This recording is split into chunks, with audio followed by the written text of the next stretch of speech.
So the detergent we're going to use today is going to be Green Beast, or sometimes known as V502. We also have Clearly Clean Extreme. Both of these products are basically identical. The difference between the two is that one has a color marking dye in it, and that's what we're going to use on this job, so it's kind of easier to see it.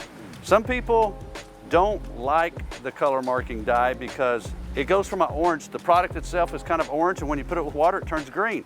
It looks kind of like a antifreeze. I have a lot of customers that absolutely love being able to see the soap.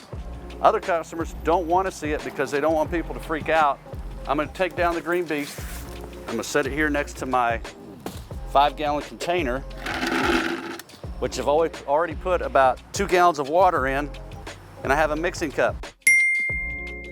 Now we recommend mixing our solution at 8 ounces to a gallon. That's normally 1 cup. Our strongest mix is going to be 2 cups to a gallon, which is 16 ounces. And that's what I've put in here now. I just put in 16 ounces, which is 2 cups. And since we got 2 gallons, I'm going to put 1 more cup, which is double the mixing instructions on the label. Why do we do that? Because we always want to go into solution.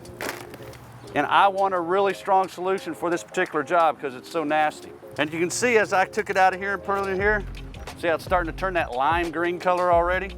So that's what we get. So now I'm going to grab something to mix this with. I got a little pole here. So just start mixing this up. Now the other thing you can do is you can take the power washer and just put it down in here, but you want to be real careful. Usually I like to use a 5-gallon carboy to mix it up in, so when I pull the trigger on the pressure washer, it doesn't shoot everywhere.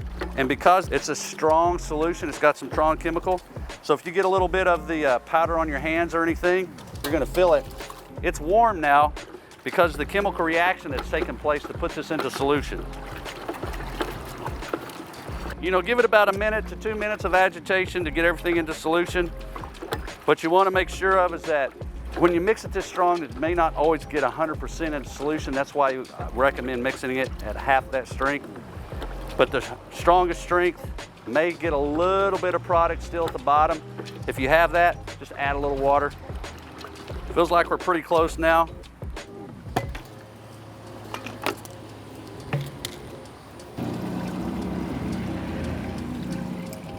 There we go.